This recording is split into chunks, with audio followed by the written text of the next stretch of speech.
আসসালামু আলাইকুম। আমি শিলা আহমেদ ঢাকা থেকে বলছি। যে যেখান থেকে আমার এই ভিডিওটা দেখছেন, আশা করি আল্লাহর রহমতে সবাই ভালো আছেন ও সুস্থ আছেন। আলহামদুলিল্লাহ, আমরাও ভালো আছি। এই তো আজ নাস্তা করে থালা বাসন ধোয়া থেকে শুরু করলাম।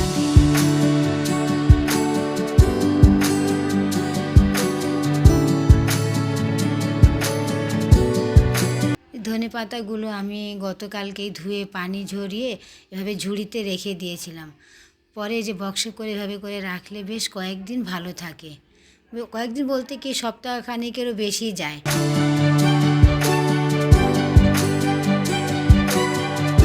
এই যে দেশে যাওয়ার আগে যে ধনে পাতাগুলো রেখে যাওয়াতে দেখেন কীভাবে কত হলুদ হয়ে গেছে। এখান থেকে আমি ফ্রেশগুলো বেছে নিয়ে শাকের সাথেই দিয়ে দিব।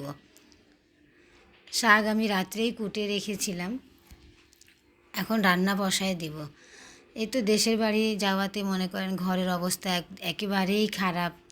সব দিকে অগোছালো, ধুলা ময়লা, এসে দেখি অনেক খারাপ অবস্থা ঘরের।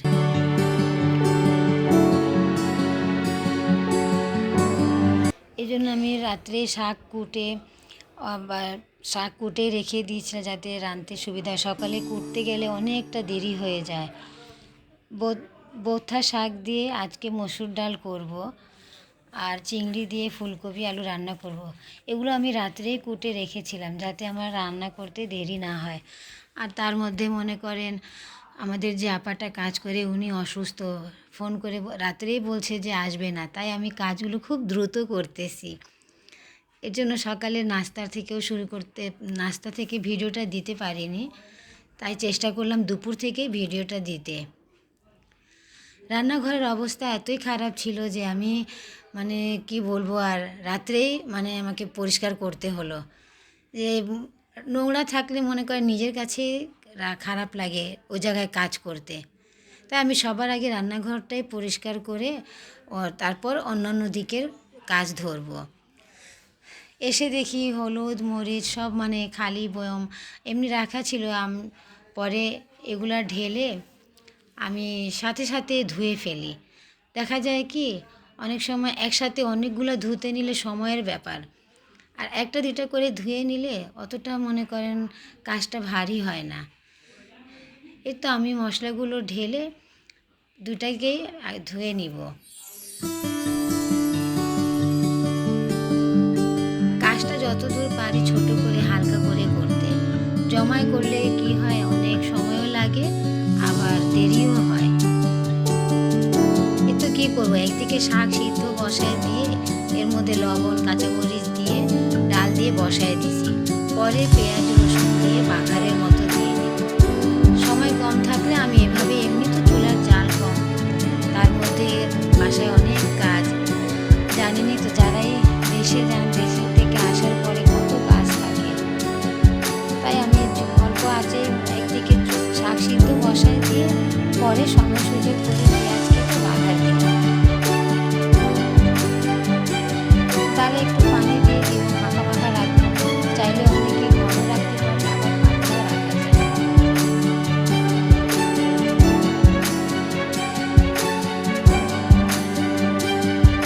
এই তো দেখেন না, একদিকে পেঁয়াজ বসায় দিয়ে তারপর অন্যদিকে আলু ছুলে নিচ্ছি।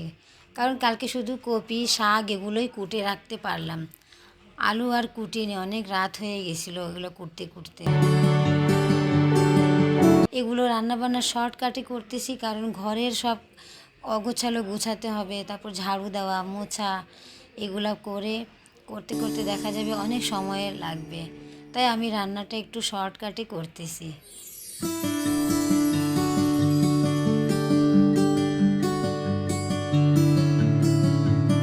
আমি বেশিরভাগ সময়টাতে এভাবেই করি চুলায়, কারণ যেহেতু চুলায় জাল কম, তাই পেঁয়াজটা আগে কেটে দেখেন বসায় দিয়ে আলু একদিকে রেডি করে নিছি।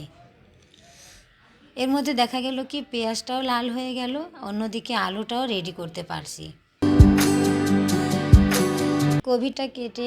কপিটার তো রাত্রেই কাটা ছিল, ওটাতে লবণ দিয়ে আধা ঘন্টা খানিকের মধ্যে রেখে দিয়েছিলাম। এতে কি হয়, ওর ভিতরে যদি কোনো পোকা থাকে সেটাও বের হয়ে যায়, আবার দেখা যায় যদি কোনো মেডিসিন থাকে সেটাও সহজেই বের হয়ে যায়।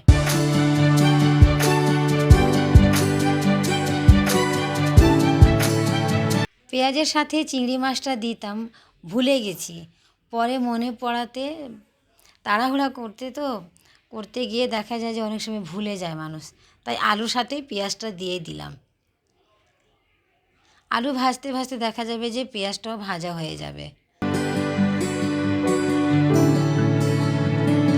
এই তোর মশলাগুলো আমি বাটা ছিল না, তাই কি করব, এরকম হাম্বুল দস্তার হাতুড়িটা দিয়ে এভাবেই বাটিতে করে তাড়াতাড়ি করে কে থেতো করে দিয়ে দিব। এমনিতে দেখা যায় টাটকা নতুনভাবে সাথে সাথে থেতো করে দিলে তরকারিটা একটু ভালোই স্বাদ হয়।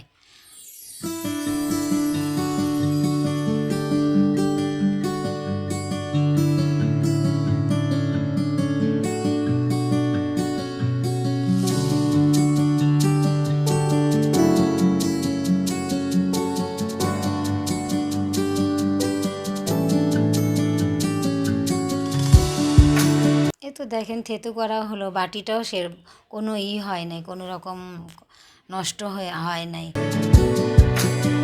হামাল দস্তার ইটা আছে, আসলে ওটা বের করতে আলসামি লাগতেছিল, তাই বাটিতেই করে নিলাম। বুঝেনি তো, মাথায় কাজের চাপ থাকলে কেমন লাগে, মনে চায় যে আবার মনে করেন ভিডিও করতে নিলে আরও দেরি হয়। যারাই করেন তারা তো বুঝেন যে ভিডিও করতে নিলে 1 ঘন্টার কাজ 2 ঘন্টাও লেগে যেতে পারে।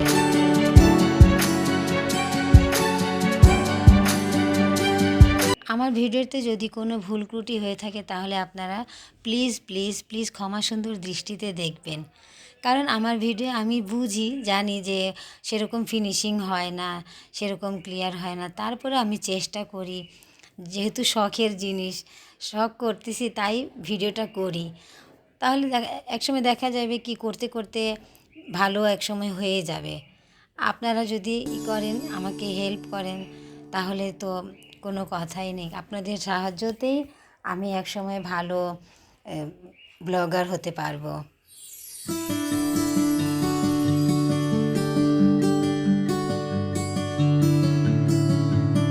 এই আলুটা ভালো করে কষানোর পরে ফুলকপিটা দিলাম। দেখা যায় যে আগে দিলে দেখা যাবে যে ভেঙে যাবে, বেশি গুঁড়া গুঁড়া হয়ে যায়, তাই একটু পরেই দিলাম।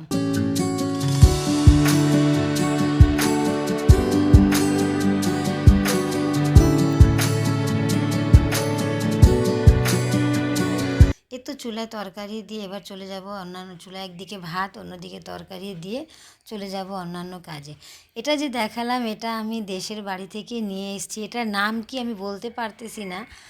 আর কিন্তু ডালে দিয়ে যখন রান্না করলাম বেশ ভালোই লাগলো, একটু চুকার মধ্যে আসে, যেরকম জলপাই দিয়ে রান্না করি আমরা ঠিক সেরকমই।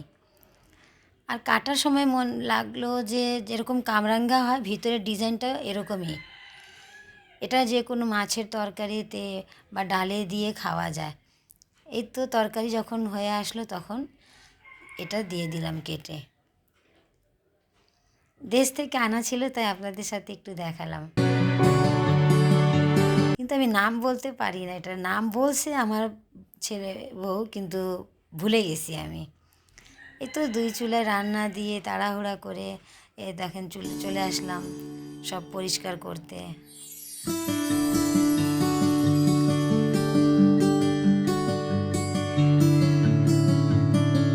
শীতকালে এমনিতেই তো ধুলা বেশি হয় বৃষ্টি না হওয়ার কারণে,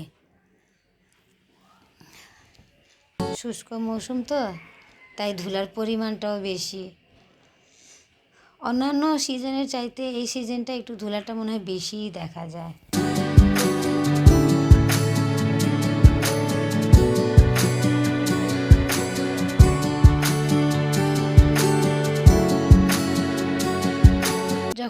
যখন আমি এই ভিডিওটা রেকর্ড করতেছিলাম সেদিন তারিখ ছিল 31 তারিখ, মানে 31st নাইট। আমি এর জন্য আরও একটু দ্রুত কাজটা করতেছি, যাতে কাজটা শেষ করে আমরা একটু ছাদে উঠি প্রতি বছর এই 31st নাইটে যে আতশবাজি করা হয় ওগুলো দেখার জন্য। আপনাদের সাথেও শেয়ার করব।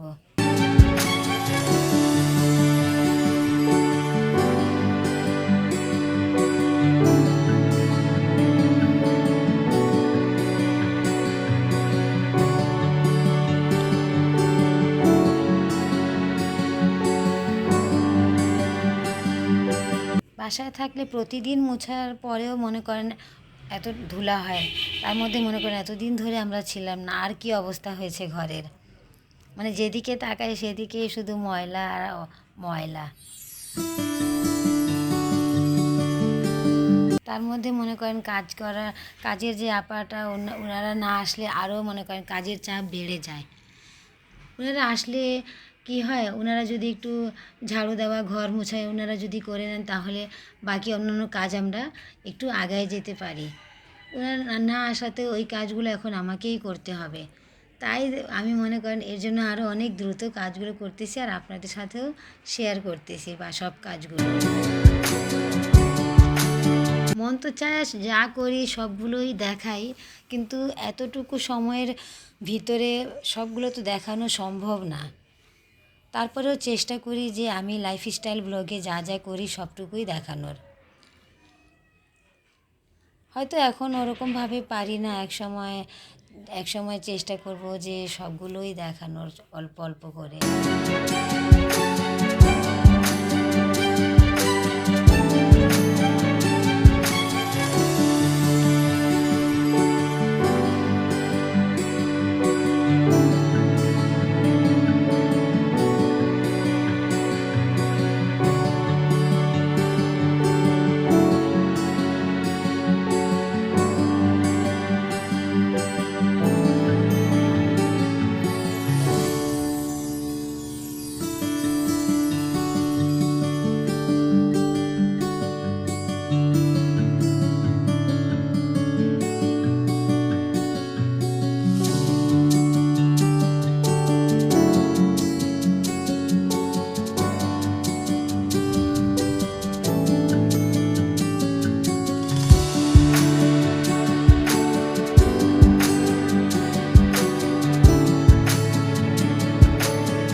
আমি যখনই চাদর মনে করেন নামাই তখনই চেষ্টা করি যে একটু একটু যে ঝোলগুলো হয় মাকড়সার যে ঘরগুলো এগুলো নামাই নিতে, একটু ফ্যান ঝেড়ে নিতে। এর জন্য আরও একটু এরকম করলে কি হয়, দেখা যায় যে সব সময় যে ঝোলটা হয় এটা বেশি হতে পারে না, মানে অল্পতেই পরিষ্কার করে নিলে আর ওরকম দেখা যায় না। তাই আমি বেশিরভাগ সময়টাতে চেষ্টা করি যে রুমেরই চাদরটা নামাই সেই রুমের একটু মাকড়সার জালগুলো নামানোর, ফ্যান ঝাড়ার, এভাবে করে আমি আমার কাজটা হালকা করে রাখি।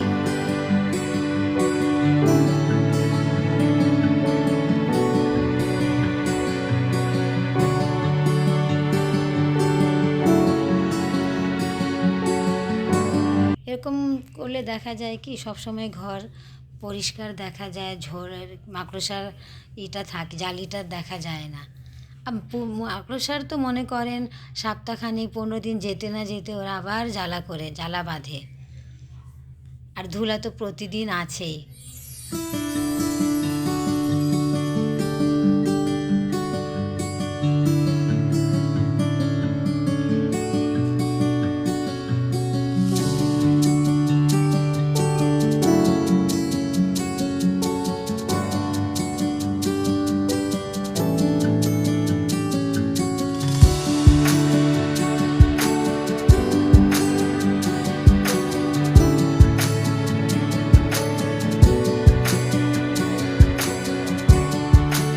আমি একদিকে ফার্নিচার মুছে চাদর বিছালাম, অন্যদিকে আমার মেয়ে আমাকে হেল্প করতেছে। ও বালিশের কভার খুলে আবার কভারগুলো পরিয়ে দেয়, একটু একটু ও আমাকে হেল্প করে। যেদিন আমি এই ভিডিওটা করি সেদিন অনেক দেরি হয়ে গিয়েছিল, তাই আমি মনে করেন ঘর শুধু ঝাড়ু দেওয়ারটাই দেখালাম, ঘর মোছারটা দেখাতে পারিনি। কারণ এমনিতেই মনে করেন এগুলো করতে করতে আমার সবগুলো কাজ শেষ করতে এশার আজান দিয়ে দেয়, তারপর আমি গোসল করে বের হয়ে খাবার খাই। ভিডিওটা দিলে হয়তো মনে হয় আরও দেরি হতো, এর জন্য আমি পুরোপুরিভাবে সঠিকভাবে ঘর ঝাড়া মোছার ভিডিওটা দিতে পারিনি। তাই আপনারা আমাকে আমার ভুল ত্রুটি ক্ষমা সুন্দর দৃষ্টিতে দেখবেন। ইনশাআল্লাহ আল্লাহ চাইলে পরবর্তীতে আমার অন্যান্য ভিডিওগুলোতে আমি চেষ্টা করব সবগুলো ভালো করে ফিনিশিং দিয়ে দেখাতে।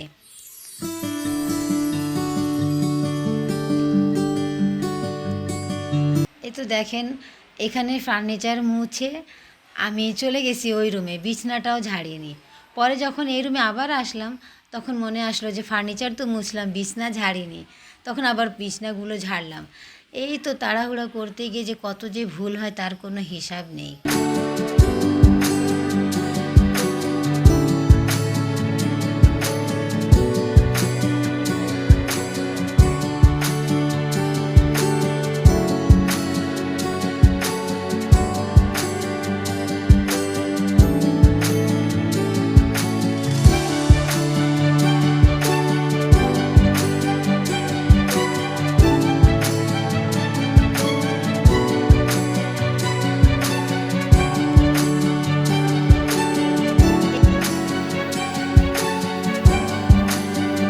আজ ডিসেম্বর মাসের 31 তারিখ।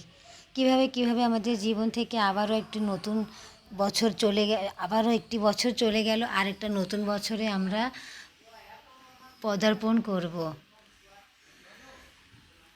আপনাদের সবাইকে নতুন বছরের শুভেচ্ছা জানিয়ে আমার ভিডিওটা আজ এখানেই শেষ করছি। সবাইকে আসসালামু আলাইকুম, আল্লাহ হাফেজ।